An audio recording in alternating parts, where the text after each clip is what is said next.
Students, good morning all of you. Dear students, आप सभी लोगों का एसएसटी क्लासेज में स्वागत है। आज का जो मेरा टॉपिक है एनसीईआरटी मैथ क्लास 11 विविध प्रश्नावली भाग 4 अध्याय प्रश्न संख्या हमारा जो है 10, 11, 12, 13 और 14। तो डियर स्टूडेंट्स, सीधे हम क्वेश्चन पे आते हैं और विविध प्रश्नावली का क्वेश्चन नंबर 10 देखते हैं। क्वेश्चन नंबर 10 में दिया है, दिखाइए कि ए इंटरसेक्शन बी बराबर ए इंटरसेक्शन सी का तात्पर्य बी बराबर सी आवश्यक रूप से नहीं होता है। तो हमें ये दिखाना है, क्या दिखाना है? हमें ये दिखाना है, क्वेश्चन नंबर 10 में दिया है, हमें दिखाना है सो दैट, मतलब दिखाइए कि,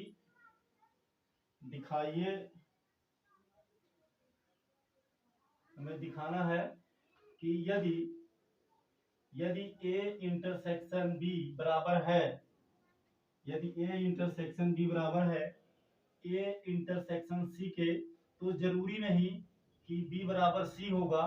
ये जरूरी नहीं है, जरूरी नहीं है कि बी सी के बराबर हो। ये हमें दिखाना है, ठीक है ना। मतलब अगर ए इंटरसेक्शन बी बराबर है ए इंटरसेक्शन सी के, तो आवश्यक रूप से, मतलब ये कोई प्रतिबद्धता नहीं है या कोई नेसेसरी नहीं है कि बी सी के बराबर हो। तो हमें ये दिखाना है। तो बहुत ईजी है, चलिए सीधे देखते हैं। मान लीजिए, एग्जाम्पल से देखते हैं। मान लीजिए माना ए बराबर 1, 2, ठीक है ना। और बी बराबर मान लेते हैं 2, 3 और सी बराबर मान लेते हैं 1, 4, ठीक है ना। हमने ये मान लिया, हमने क्या मान लिया? हमने मान लिया कि एक ए बराबर सेट ए में 2 एलिमेंट है, एक है, एक 2 है। आप भी कुछ भी मान सकते हो। और बी में 2 एलिमेंट है, एक एलिमेंट 2 है, एक 3 है। और सी में 2 एलिमेंट है, एक है और एक 4 है, ठीक है ना। तो यहाँ निकालते हैं। सो ए इंटरसेक्शन बी बराबर, तो ए सेट ए के एलिमेंट्स 1, 2 इंटरसेक्शन बी में 2, 3, ठीक है ना। अब देखो क्या है कि जब हम इंटरसेक्शन मतलब संबंध निकालते हैं, तो हम ऐसे सेट मतलब ऐसे एलिमेंट्स को लेते हैं जो सर्वनिष्ठ हो, उभयनिष्ठ हो। तो आप देख सकते हैं दोनों में जो हमारा उभयनिष्ठ एलिमेंट है वो क्या है, इसको हम 1 मान लेते हैं। सॉरी, क्योंकि हमें ये इंटरसेक्शन बी बराबर है इंटरसेक्शन सी निकालना है, 1 मान लेते हैं। तो यहाँ भी हम 1 लिख देते हैं। ऐसा हमें क्यों करना पड़ा?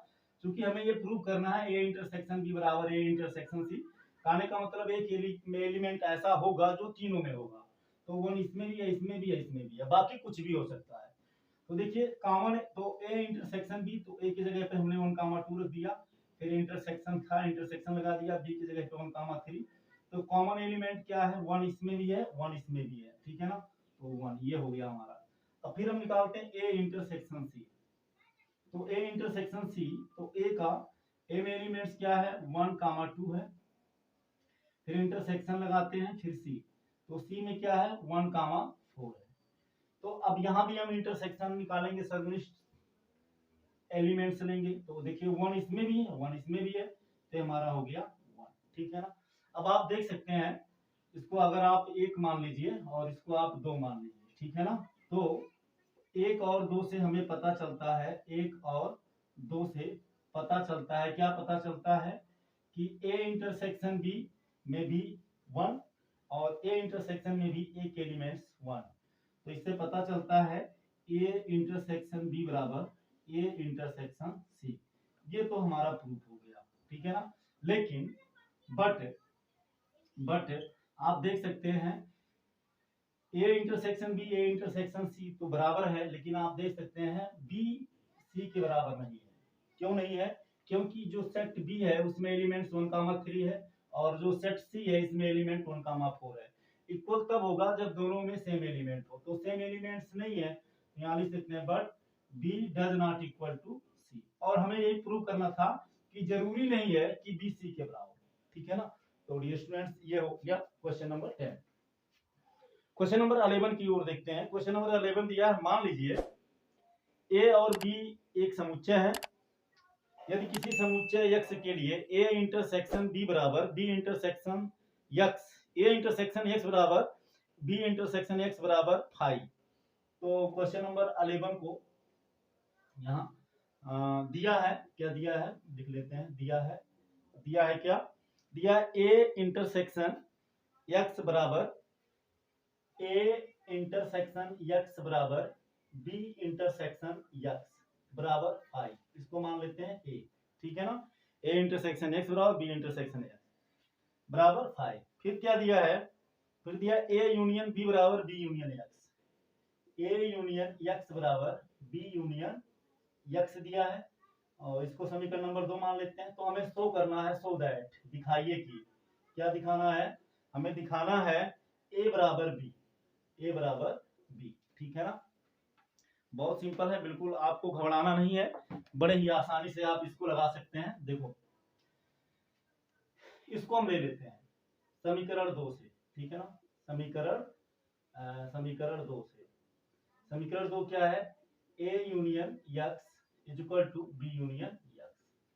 अब दोनों तरफ हम क्या करें, दोनों तरफ हम इंटरसेक्शन a को ले लेते हैं, ठीक है ना। a इंटरसेक्शन ले लेते हैं दोनों तरफ, इससे थोड़ा अभी हमको मिल जाएगा, ठीक है ना। सॉल्यूशन अभी आसानी से हमें मिल जाएगा। अब देखिए क्या है, अब आप ये जानते हैं चूंकि क्या होता है, a intersection a union x is equal to a होता है, ये आप जानते हैं। इसको हमने एग्जांपल द्वारा क्वेश्चन नंबर 3 में आप देख सकते हैं, क्वेश्चन नंबर 3 का सॉल्यूशन सेम इसी तरह से था। और इसको आप अगर a x का वैल्यू मान ले कुछ इस तरह से क्वेश्चन नंबर 10 की तरह, और जब आप सॉल्व करोगे तो a intersection a union x का जो वैल्यू आएगा वो a के बराबर ही होगा, ठीक है ना। क्योंकि इसमें भी a है इसमें भी a है, तो इंटरसेक्शन में संबंध निकालते हैं जो दोनों में हो, तो a इसमें भी है यूनियन में, a यूनियन x में a यहाँ भी है, तो यानी ये a के बराबर ही होगा। तो इसके जगह पर हम लिख सकते हैं क्या, इसके जगह पर हम लिख सकते हैं a, तो इसके जगह पर a हो गया। दोनों तरफ यहाँ आप लिख सकते हैं, दोनों तरफ इंटरसेक्शन a इंटरसेक्शन लेने पर, a इंटरसेक्शन दोनों तरफ a इंटरसेक्शन लेने पर, ठीक है ना। अब इसका हम वितरण नियम से इसको सॉल्व करते हैं। तो a का मल्टीप्लाई जब इसमें होगा a इंटरसेक्शन का, तो a इंटरसेक्शन b मिलेगा, फिर यहाँ यूनियन लगाएंगे, फिर a इंटरसेक्शन का x के साथ हो जाएगा, तो a इंटरसेक्शन x हो जाएगा, ठीक है ना। अब आप देखिए यहाँ a इंटरसेक्शन x का वैल्यू क्या दिया है 5, तो यहाँ लिखिए 1 से, तो इसको हम इधर लिखते हैं a intersection b union a intersection x की जगह पर क्या रख सकते हैं 5, तो 5 हो गया, बराबर a हमारा था तो a हो गया। अब देखो फाई का मतलब होता है रिक्त समुच्चय, अर्थात इसमें कोई अवयव नहीं है, तो रिक्त समुच्चय का a इंटरसेक्शन b के साथ जो हमारा निकलेगा वो किसके बराबर हो जाएगा, a इंटरसेक्शन b के ही बराबर होगा, बराबर a। अब इसको देखने से ये पता चलता है, क्लियर हो जा रहा है कि a इंटरसेक्शन a के बराबर है, कहने का मतलब a का प्रत्येक अवयव b में होगा। बात समझ में आ रही है, a इंटरसेक्शन b बराबर है किसके, a के, अर्थात a का प्रत्येक अवयव b में होगा। तो यहाँ हम लिख सकते हैं इसलिए a सबसेट b हो गया समीकरण नंबर 2, इसको हम मान लेते हैं 3। फिर इसी समीकरण 1 से हम देखते हैं समीकरण 2 से, समीकरण 2 से क्या है, a यूनियन x है, फिर बराबर है क्या, b यूनियन x। अब हमने क्या किया था, a इंटरसेक्शन दोनों तरफ लिया था, अब यहाँ b इंटरसेक्शन दोनों तरफ ले लेते हैं, b इंटरसेक्शन दोनों तरफ ले लेते हैं, ठीक है ना। यहाँ आप लिख दीजिए b इंटरसेक्शन दोनों तरफ लेने पर, दोनों तरफ लेने पर, ठीक है ना। अब देखो क्या होगा, अब इसका इसके साथ हम जब मल्टीप्लाई करेंगे, मतलब वितरण नियम से, तो जाएगा b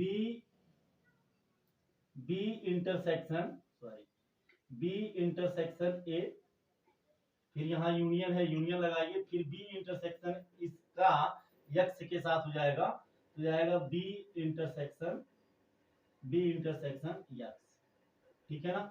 अब ये सूत्र होता है ना, क्या सूत्र होता है, क्योंकि B intersection B union X किसके बराबर होगा, बी के बराबर होगा। ठीक है ना। अब आप देख सकते हैं क्यों ऐसा, इसलिए क्योंकि बी इसमें है और इसमें बी यूनियन एक्स है, अर्थात इसमें बी यूनियन एक्स में बी का एलिमेंट होगा और ये तो बी है, ये है, तो दोनों में जो कॉमन एलिमेंट, इंटरसेक्शन का मतलब कॉमन एलिमेंट, वो बी के बराबर होगा अर्थात बी होगा। तो ये हो गया हमारा बी। अब आप देख सकते हैं यहाँ दिया है समीकरण 1 से हम लिख सकते हैं, समीकरण 1 से क्या दिया है, यहाँ दिया बी इंटरसेक्शन एक्स बराबर 5, बी इंटरसेक्शन एक्स बराबर 5 है, तो ये हो जाएगा बी इंटरसेक्शन ए फिर यूनियन, इसकी जगह पर हम क्या रख देंगे, 5 रख देंगे बराबर बी। अब बी इंटरसेक्शन ए का 5 का मतलब रिक्त समुच्चय, कोई एलिमेंट्स नहीं है, तो ये मतलब जब इसका यूनियन हम निकालेंगे तो हमारा बी इंटरसेक्शन ए के बराबर होगा, बराबर हो गया बी। अब आप देख सकते हैं इसमें बी है, बी इंटरसेक्शन ए बराबर है किसके, बी के। ठीक है ना। अर्थात बी इंटरसेक्शन में जो एलिमेंट्स है वो एलिमेंट्स बी के बराबर है। इसका मतलब ये हुआ कि बी का प्रत्येक एलिमेंट ए में है, इसका मतलब बी का प्रत्येक एलिमेंट ए में है। तो यहां से इसलिए हम लिख सकते हैं क्या, इसलिए हम लिख सकते हैं बी सबसेट ए। समीकरण नंबर इसको मान लेते हैं, समीकरण नंबर मान लेते हैं 4। अब आप देख सकते हैं ए का प्रत्येक 3 और 4 से, यहां हम लिख दे रहे हैं, ठीक है ना, 3 व 4 से क्या पता चलता है, यहाँ ए का प्रत्येक एलिमेंट बी में है, यहाँ बी का प्रत्येक एलिमेंट बी सबसेट ए, और यहाँ बी का प्रत्येक एलिमेंट किसमें है, ए में है। यहाँ ए का प्रत्येक एलिमेंट बी में है और यहाँ बी का प्रत्येक एलिमेंट ए में है, तो इसे स्पष्ट हो जाता है कि ए बी के बराबर है। तो ये हो गया हमारा ए बराबर बी, ये हो गया हमारा प्रूफ। ठीक है ना, ए प्रूफ हो गया। तो आप इसका स्क्रीनशॉट ले लीजिए। इसके बाद में हम नेक्स्ट क्वेश्चन को देखते हैं। नेक्स्ट क्वेश्चन नंबर 13 को देखते हैं, 12 को देखते हैं। डियर स्टूडेंट्स, क्वेश्चन बहुत इजी है, बिल्कुल एकदम कठिन नहीं है, एकदम हलवा है। बस आपको सिर्फ थोड़ा सा समय देना है, और आपको समय तो देना ही पड़ेगा, क्योंकि समय नहीं देंगे तो समझ में नहीं आएगा। और हमारा ये प्रयास रहता है ऑलवेज कि आप अच्छे से आपके समझ में आए और आप अच्छे से इसको समझ सके। इसके बाद में हम क्वेश्चन नंबर 12 को देखते हैं। क्वेश्चन नंबर 12 क्या करता है। क्वेश्चन नंबर 12 में दिया है ऐसे समुच्चय ए बी सी याद कीजिए कि A intersection B. Question number 12 दिया है ए बी सी ऐसे समुच्चय ज्ञात कीजिए ताकि A intersection B comma B intersection C तथा ए इंटरसेक्शन सी अरिक्त समुच्चय हो। कहने का मतलब ए इंटरसेक्शन बी में कोई ना कोई एलिमेंट होगा, बी इंटरसेक्शन सी में कोई ना कोई एलिमेंट होगा, और ए इंटरसेक्शन सी में भी कोई ना कोई एलिमेंट होगा। तो ए इंटरसेक्शन बी और बी इंटरसेक्शन सी बराबर 5, यानी यहाँ हमको दिया है क्या दिया है, दिया है A intersection B comma B intersection C comma C intersection A. क्या है ये, ए इंटरसेक्शन सी है, ए इंटरसेक्शन सी या सी इंटरसेक्शन ए, दोनों में कोई अंतर नहीं है। आरिक्त समुच्चय क्या है, आरिक्त समुच्चय है। कहने का मतलब रिक्त नहीं है, समुच्चय है, कहने का मतलब रिक्त नहीं है। तो हमें प्रूव करना है, ठीक है ना, दिखाना है, so that A intersection B intersection C बराबर 5, ये हमें प्रूव करना है। तो डियर स्टूडेंट्स, बिल्कुल इजी है, आपको घबराना नहीं है। यहाँ हम एग्जांपल से समझते हैं। मान लीजिए ए इज इक्वल टू हम मान लेते हैं क्या, 1,2, और बी इज इक्वल टू मान लेते हैं क्या, बी इज इक्वल टू मान लेते हैं 1,3, और सी इज इक्वल टू मान लेते हैं 1,4।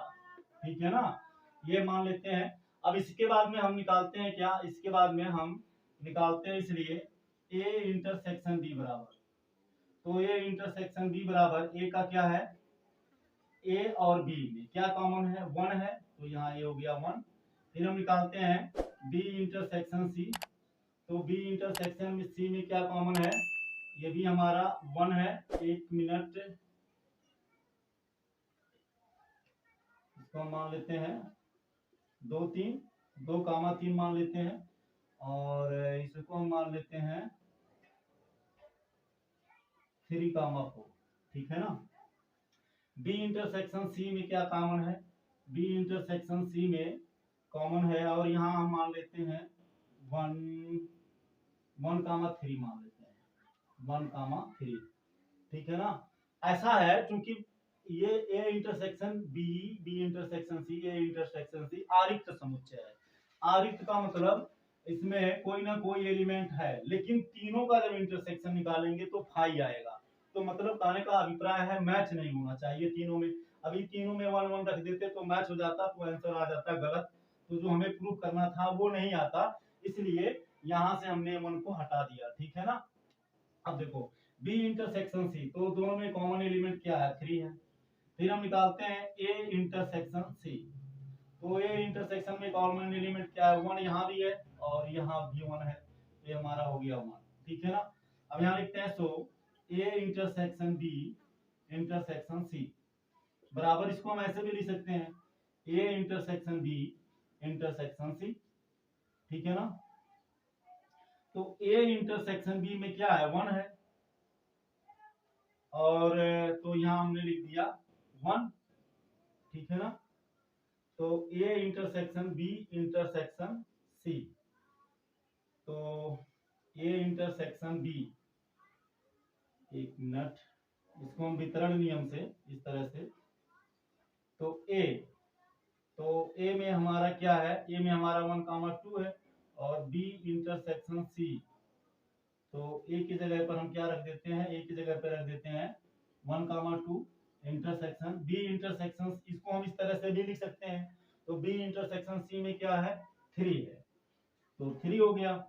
अब इसके बाद में जब इसका हम इंटरसेक्ट ए का 1,2, तो 1,2 हो गया। फिर बी इंटरसेक्शन सी का क्या निकला है, 3, तो 3 हो गया। अब इसमें कोई कॉमन एलिमेंट नहीं है, तो ये बराबर क्या हो गया, 5 हो गया। तो डियर स्टूडेंट्स, ये हो गया हमारा क्वेश्चन नंबर 12। ठीक है ना। आप इसका स्क्रीनशॉट ले लीजिए। इसके बाद हम क्वेश्चन नंबर 3 की ओर चलते हैं। Question number 13। क्वेश्चन नंबर 13 क्या कर रहा है, क्वेश्चन नंबर 13 में दिया है किसी विद्यालय के 600 विद्यार्थियों के सर्वेक्षण हुआ, और सर्वेक्षण जब हुआ तो 150 विद्यार्थी थे ऐसे जो चाय पीने वाले थे, और 225 विद्यार्थी ऐसे थे जो कॉफी पीने वाले थे। 100 विद्यार्थी ऐसे थे जो चाय और कॉफी दोनों पीते थे। कहने का मतलब है कि अगर इसको हम ऐसे यूनिवर्सल सेट मान लें, यूनिवर्सल का मतलब टोटल, तो टोटल कितने विद्यार्थियों का सर्वे हुआ, 600। कितने का, 600। तो कुछ विद्यार्थी इसमें से ऐसे थे कि जो चाय पसंद करते थे, कुछ ऐसे थे जो कॉफी पसंद करते थे। तो जो चाय पसंद करने वाले थे वो 150 थे। ठीक है ना। सर्वेक्षण हुआ तो 150 और 225 लोग कॉफी पसंद करते थे, और 100 लोग ऐसे थे जो चाय और कॉफी दोनों पसंद करते थे। तो कहने का मतलब ये जो भाग है, ये भाग देखिए, ये जो इधर का देखिए, इधर का, अगर इसको हम चाय मान ले और इसको हम क्या मान ले, कॉफी, तो ये जो बीच वाला है, ये वाला पार्ट, ये चाय और कॉफी दोनों पीने वाले हैं। कहने का मतलब इसमें ऐसे लोग हैं, ठीक है ना, जो चाय पीने वाले भी हैं, और ये इतने पार्ट में ऐसे भी लोग हैं जो कॉफी भी पीने वाले हैं। तो मान लीजिए माना चाय, चाय को इंग्लिश में टी बोलते हैं, तो टी फॉर टी हो जाएगा। तो कार्डिनल नंबर ऑफ टी बराबर, टी मीन्स चाय, T for T, T means चाय, बराबर हम कितना मान लेते हैं, कितना दिया है, बराबर दिया है 150, तो 150 मान लेते हैं। फिर उसके बाद में कार्डिनल नंबर ऑफ कॉफी, तो सी फॉर कॉफी मान लेते हैं, तो n C, cardinal number of C बराबर कॉफी बराबर कितना हो गया, बराबर हो गया 225। ठीक है ना। और 100 लोग ऐसे हैं जो दोनों पीते हैं, दोनों का मतलब दोनों में है, यानी कहने का मतलब इंटरसेक्शन है। तो यानी n cardinal number of T intersection C बराबर कितना है, 100 है। ठीक है ना। ये 100 लोग ऐसे हैं जो चाय भी पीते हैं, कॉफी भी पीते हैं। तो केवल एक चीज पीने वाले, केवल कॉफी या चाय पीने वाले लोग कितने होंगे, यहाँ लिखिए, इसलिए और एक चीज और दिया है, क्या दिया है, n T union C, total मिलाकर चाय कॉफी तीनों मिलाकर कुल पीने वाले टोटल कुल कितने हैं, 600 हैं, तो 600 हो गया। ठीक है ना। तो अब हम पहले क्या निकालेंगे, हमें निकालना ये है कि ज्ञात कीजिए कितने विद्यार्थी ना तो चाय पीते हैं और ना ही कॉफी पीते हैं। तो कहने का मतलब ये जो एरिया है, ये जो गोला है, इस गोले के बाहर के जो लोग हैं इन्हीं को हमें निकालना है। तो अगर इसको इसको जोड़ के इतने को घटा दें, फिर उसको 600 में से सब्ट्रैक्ट कर दें, तो हमें पता चल जाएगा। तो यहाँ लिखिए, सो केवल ऐसे विद्यार्थी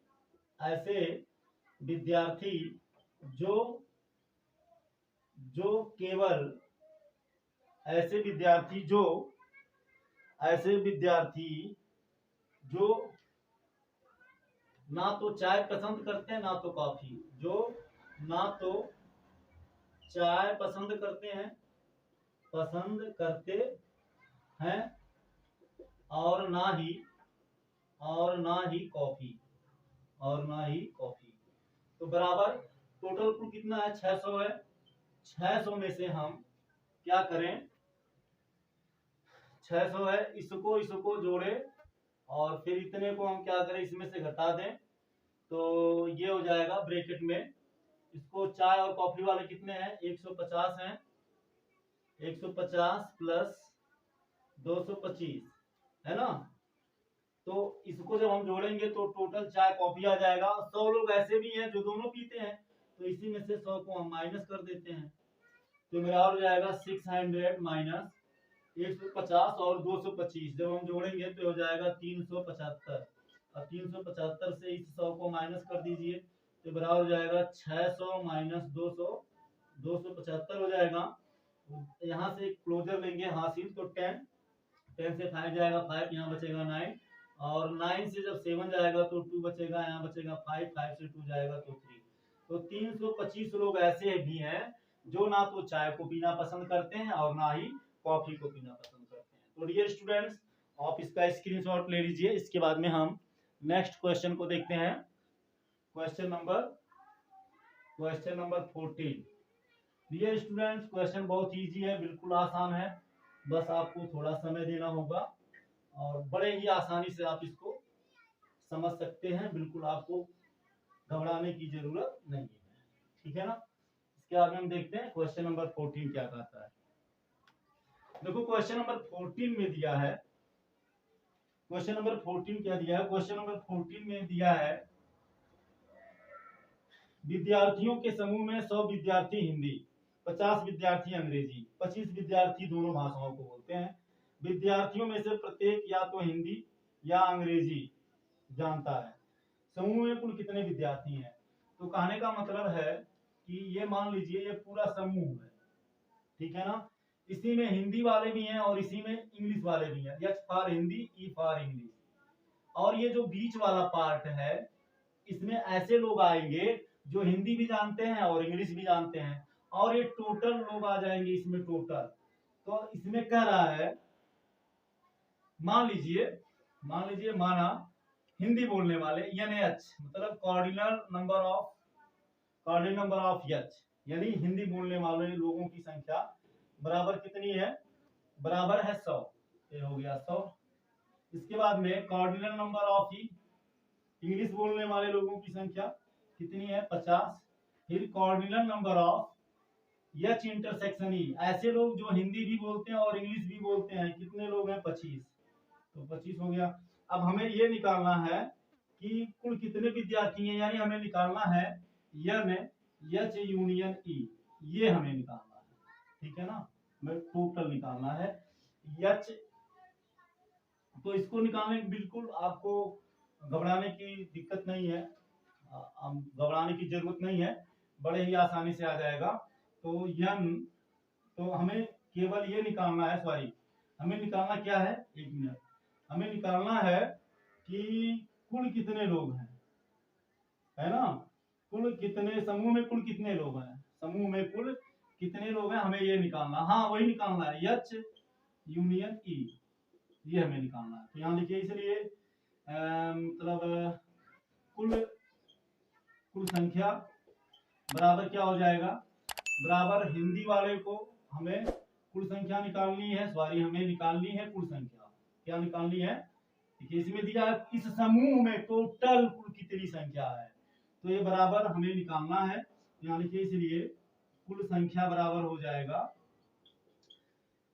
ये हिंदी बोलने वाले हैं NH प्लस ये क्या है इंग्लिश बोलने वाले हैं, यानी कार्डिनल नंबर ऑफ ई, मतलब इंग्लिश बोलने वाले लोगों की संख्या 25 लोग ऐसे भी हैं जो दोनों को बोलते हैं, कहने का मतलब है इसको और इसको जोड़ेंगे जब हम तो ये भी जुड़ा गया ये भी जोड़ा गया, कहने का मतलब ये वाले पार्ट को इधर से भी जोड़ लिया गया इधर से भी जोड़ लिया गया, तो इतने को हमें क्या करना पड़ेगा, एक ही तरफ से जोड़ना पड़ेगा, या तो इधर से जोड़े या तो इधर से जोड़े, तो एक बार हमें यदि हम इधर से ले लेते हैं तो इधर वाले को घटाना पड़ेगा, यानी हमें यन एच इंटरसेक्शन ई को घटाना पड़ेगा, तो ये बराबर हो जाएगा, ये बराबर n cardinal number of H union E के बराबर ही होगा, तो ये बराबर ठीक, तो ये कितना है हमारा 100 है प्लस 50 है माइनस 25, तो ये हमें बराबर मिलेगा कितना, 100 में 50 जोड़ेंगे 150, 25 निकल जाएगा बराबर बचेगा 125, तो यही हमारा मतलब टोटल विद्यार्थियों की संख्या हो गई, ठीक है ना। इसी में हिंदी बोलने वाले भी हैं, इंग्लिश कोई बोलने वाले हैं और हिंदी इंग्लिश दोनों बोलने वाले हैं, कहने का मतलब ये हमारा निकल गया यन एच यूनियन ई निकल गया, ठीक है ना। तो डियर स्टूडेंट्स आज के क्लास में बस इतना ही, वीडियो आपको कैसा लगा हमें जरूर कमेंट करके बताइएगा, और इसके पहले के वीडियो भी मैं अपलोड कर चुका हूँ सारे एक्सरसाइज का, जिसका लिंक मैं इस वीडियो के डिस्क्रिप्शन में डालूंगा, आप वहां से देख सकते हैं। डियर स्टूडेंट्स फिर मिलते हैं नेक्स्ट क्लास में नेक्स्ट टॉपिक के साथ, थैंक यू सो मच, जय हिंद।